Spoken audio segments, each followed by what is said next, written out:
ನಿಜವಾದುದೆಂದು ನಿರ್ಮಿಸಕ್ಕಾಗುವುದಿಲ್ಲ.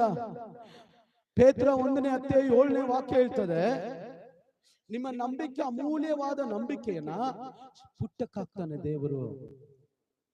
Hallelujah. Pastor ಇಷ್ಟೊತ್ತು ಚೆನ್ನಾಗಿತ್ತು, ಇವಾಗ ಯಾಕೋ ಒಂಥರ ಹೇಳ್ತಾ ಇದ್ದೀರಲ್ಲ, ಭಯ ಆಗ್ತದೆ ಪಾಸ್ಟರ್. ಎಸ್, ನಿಮ್ಮ ನಂಬಿಕೆ ಒರಿಜಿನಲ್ ಡೂಪ್ಲಿಕೇಟ್ ಪುಟ್ಟಕ್ಕಾಗ್ತಾನೆ ದೇವರು. ಒಂದು ಚಿನ್ನನ ಏನ್ ಮಾಡ್ತಾರೆ, ಸಿಕ್ಕಿದ ತಕ್ಷಣ ಪುಟ್ಟಕ್ಕಾಕ್ ನೋಡ್ತಾರೆ, ಒರಿಜಿನಲ್ ಡೂಪ್ಲಿಕೇಟ್. ಇಲ್ಲಿ ಕೂತಿರೋರು ಎಷ್ಟು ಡೂಪ್ಲಿಕೇಟ್ ನಕಲಿ ಗೊತ್ತಿಲ್ಲ, ಎಷ್ಟು ಜನ ಒರಿಜಿನಲ್ ನನಗೆ ಗೊತ್ತಿಲ್ಲ. ಅದು ದೇವರೇ ನಿರ್ಣಯಿಸಬೇಕು. ನಿನ್ನ ನಂಬಿಕೆ ಎಂತದಮ್ಮ ಸಹೋದರ, ನಿನ್ನ ನಂಬಿಕೆ ಎಂತದು? ಪುಟ್ಟಕ್ಕಾಕದ ನಿಲ್ತೀಯಾ? ಶೋಧಿಸಲ್ಪಟ್ರೆ ನಿಲ್ತೀಯಾ? ಯೋಬನನ್ನು ದೇವರು ಶೋಧಿಸಿದ್ರು, ಯೋಬನು ಪುಟ್ಟಕ್ಕಾಕಿದ್ರು.